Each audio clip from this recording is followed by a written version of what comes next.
The air on Acheron was thick with ash and burnt metal. The retreat was not a retreat. It was a full collapse. 50,000 human soldiers had held the outpost an hour ago. Now, only smoke and twisted steel remained. Alex Vance ran low, his armor scraping against the rubble. His salvage unit was the last group left. They were not fighters. They were scavengers. Alex knew their mission was over.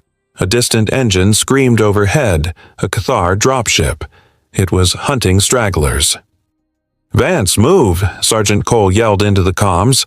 Cole was already bleeding from a shrapnel wound in his leg. They dove behind a half-melted cargo container. The heat radiating off the metal was intense.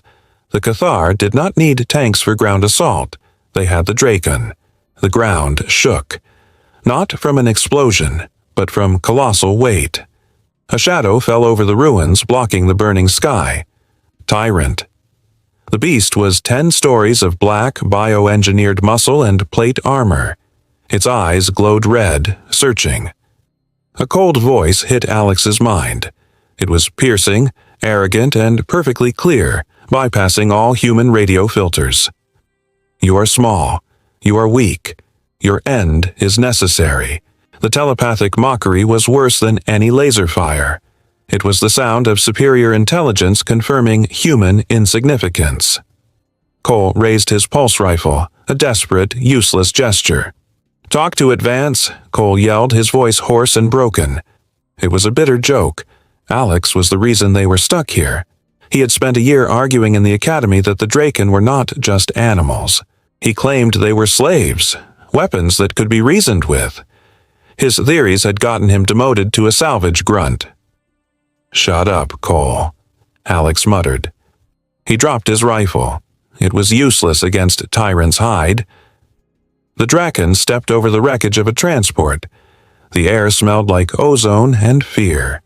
The beast's metallic feet crushed concrete into dust. Alex watched the massive claw rise.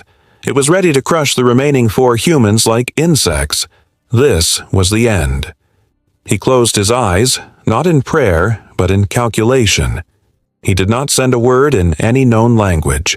He sent a wave of raw, unfiltered human emotion. He pushed all his terror, his desperation, and a cold, simple logic. We want to live. We are not food. We are a problem. It was not a plea. It was a statement of survival. A truth shouted across the psychic void. The psychic link flared with sudden, powerful noise.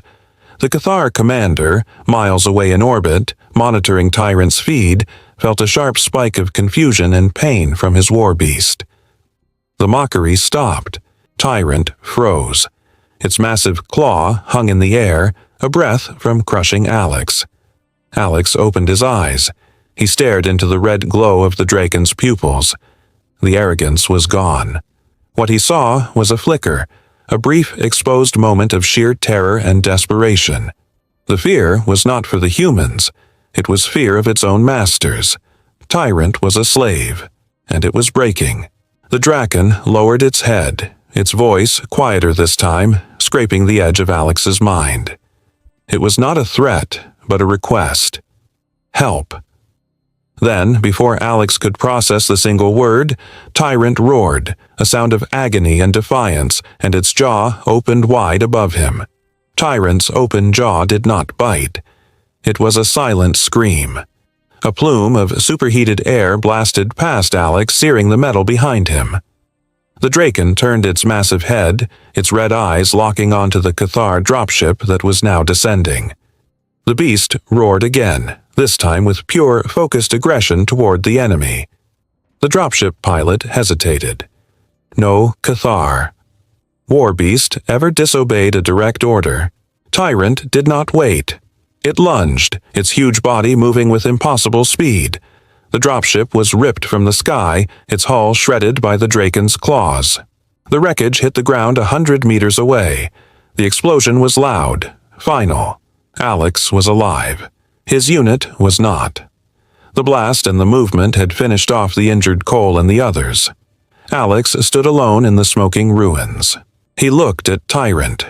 The Draken was breathing heavily, its armored plates steaming. The psychic link was faint now, a low hum of exhaustion and pain. The single word, help, echoed in his mind. "Vance," a sharp voice cut through the comms. General Ilara.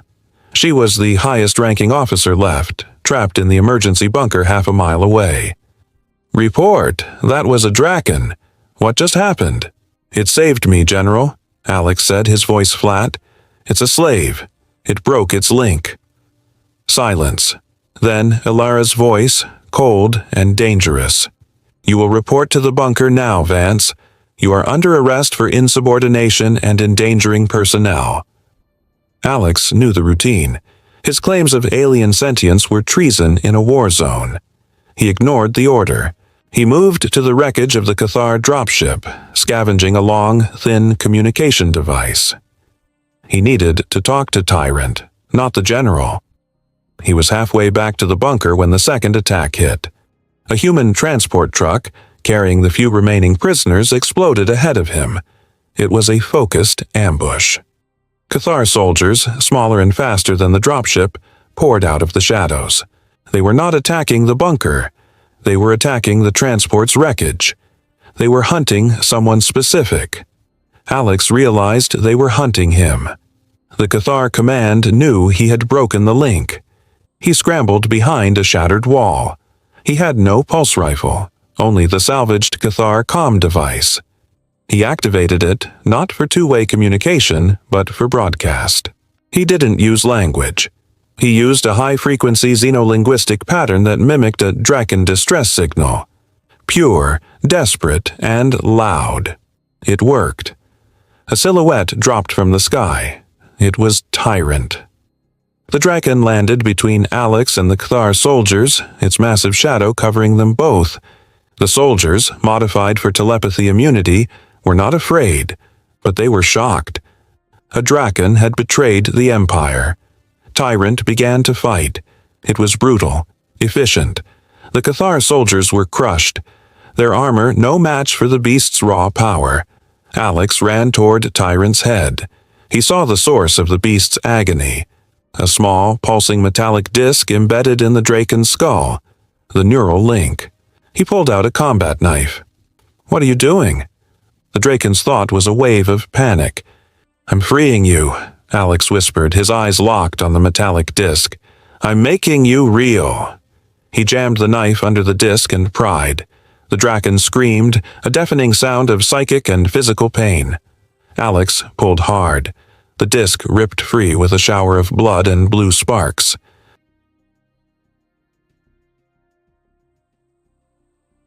Tyrant, its eyes wide and confused, looked down at him.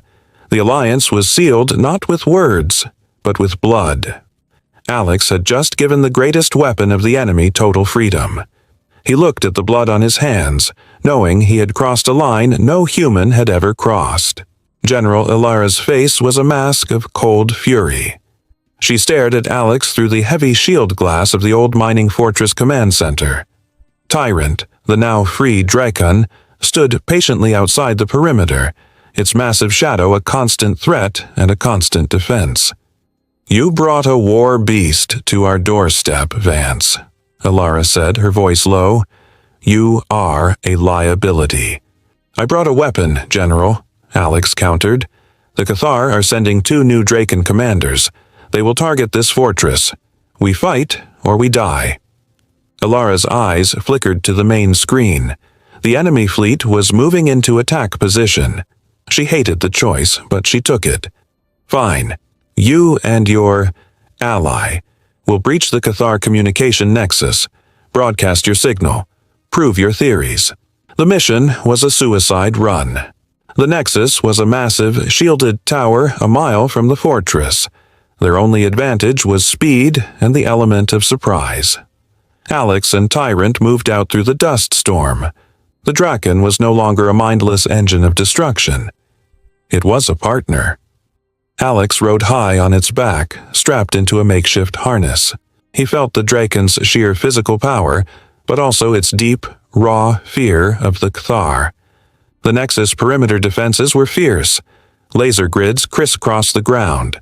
Alex used his salvaged comm device to overload a nearby Cathar power conduit.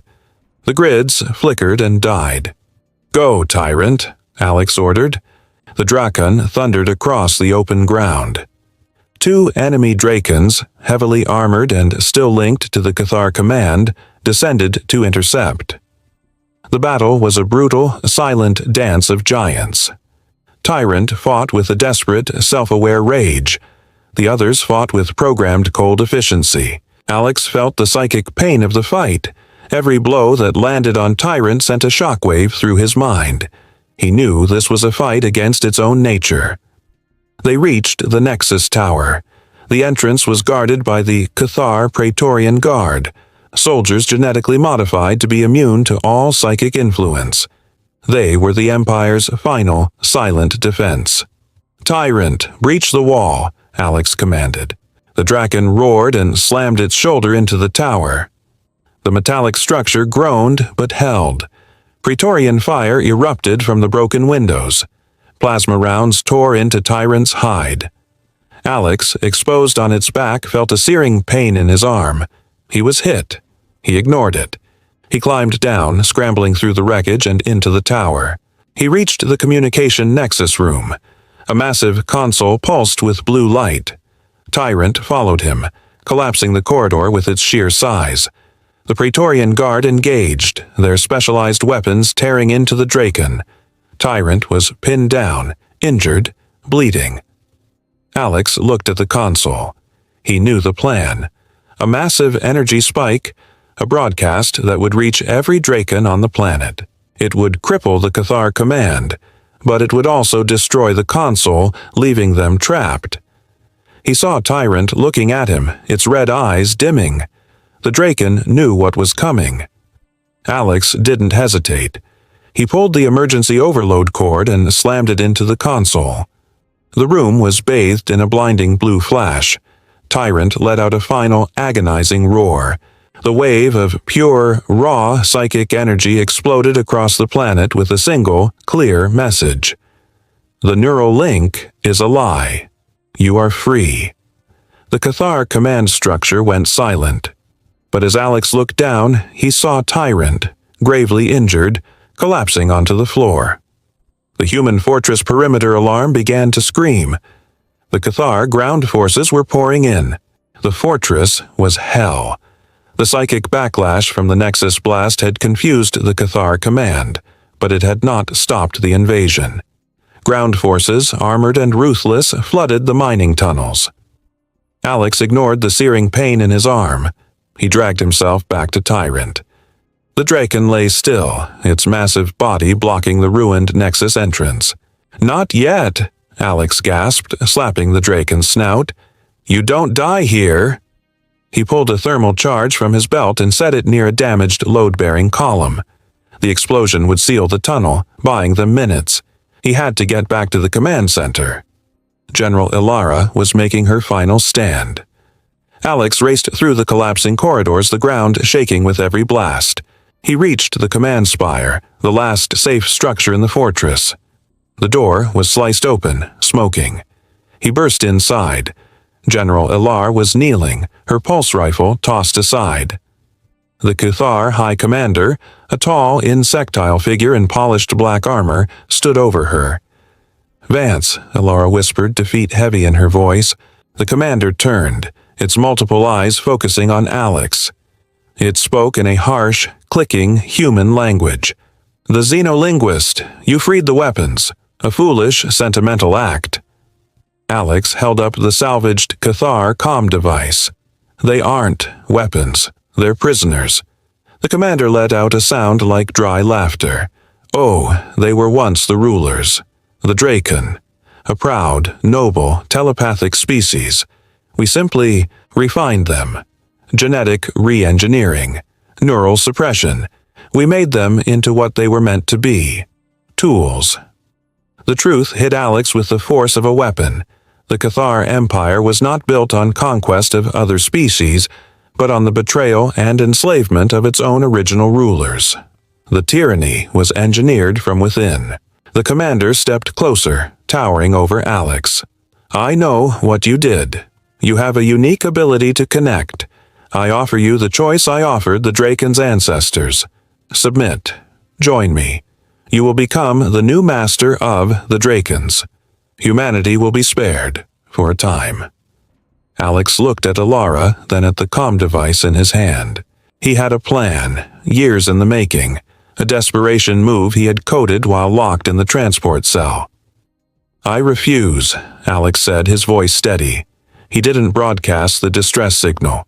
He broadcast a rapid, complex string of numbers and commands hidden in the structure of the Cathar's own language matrix. It was a tactical code, a message to the distant human fleet that he knew was waiting beyond the orbit. The message was simple. Disable the main bioweapon controls. Do not fire on the planet. The High Commander shrieked, a sound of pure data corruption. It knew the code was a strategy. It lunged at Alex, trying to crush the comm device. Alex smashed the device against the commander's armor, then jammed the broken antenna into the commander's neural link controller on its wrist. Blue sparks flew. The commander collapsed, thrashing in psychic agony as the last control over the Drakens was severed. Outside, the roar of the newly liberated Drakens began to rise. They had turned on their masters. The final chaotic, bloody revolt had begun. The fortress was now a war zone of 3 armies. Cathar soldiers fought the revolting Drakens. Humans fought both for survival. General Alara grabbed her rifle. She looked at Alex, her face grim. "What did you send?" she demanded. "A target," Alex said, his wounded arm throbbing. "Not the planet, the flagship. We free the weapons, General." Above them, the sky turned white. The human fleet had arrived.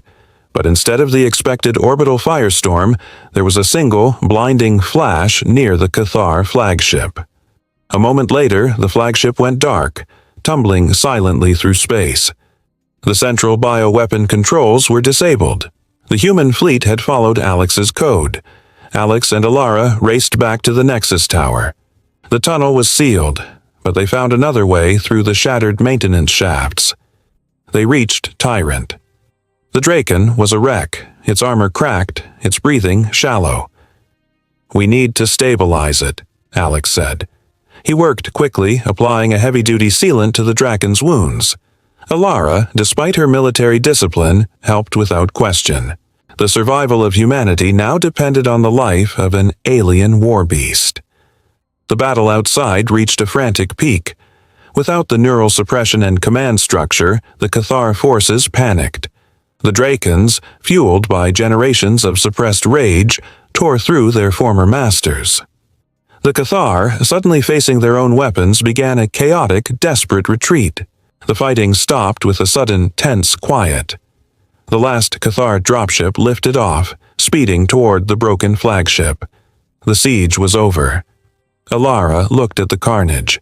She looked at Alex, covered in alien blood, holding the hand of a dying war beast. Her eyes were no longer cold. They held a profound, weary respect. "You saved us, Vance," she said, her voice barely a whisper. "But you did it by trusting the enemy's weapon." "I trusted the prisoner, General," Alex corrected. Tyrant stirred. It lifted its head, its red eyes focusing on Alex. The psychic link was faint, but clear. "We are free. We are leaving." A dozen other Drakens landed around the fortress. They were injured, battered, but free. They gathered around Tyrant, their new leader. They did not offer an alliance to humanity. They did not offer peace. They offered silence, respect, and then a departure. Tyrant rose slowly, a massive, wounded king. It looked at Alex one last time, a thought of complex gratitude and sorrow passing between them.